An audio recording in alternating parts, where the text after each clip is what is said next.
রব্বির হামহুমা কামা রাব্বায়ানি সগীরা রব্বির হামহুমা কামা রাব্বায়ানি সগীরা। আল্লাহ শহীদ রাষ্ট্রপতি জিয়াউর রহমানের 44তম শাহাদাত বার্ষিকীতে আল্লাহ আমরা দোয়া করি আপনি ওনাকে জান্নাতুল ফেরদাউস নসিব করেন। আল্লাহ জিয়া পরিবারে যারা মৃত্যুবরণ করেছে আল্লাহ আরাফাত রহমান কুকু আল্লাহ তাকে আপনি জান্নাতুল ফেরদাউস নসিব করেন।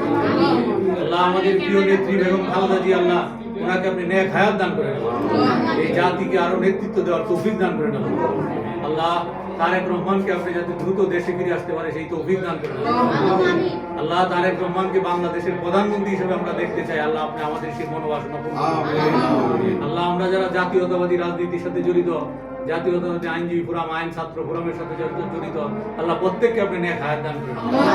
আল্লাহ প্রত্যেককে ঐক্যবদ্ধ থাকার তৌফিক দান করেন। এই দেশের উপর আপনি খাস রহমত নাজিল করেন। আল্লাহ এই দেশের স্বাধীনতা সার্বভৌমত্ব যাতে কেউ কোনোদিন আল্লাহ একদিকে চোখ তুলে না তাকাতে পারে আল্লাহ সেই ব্যবস্থা আপনি করে দেন। আমিন আমিন সুম্মা আমিন।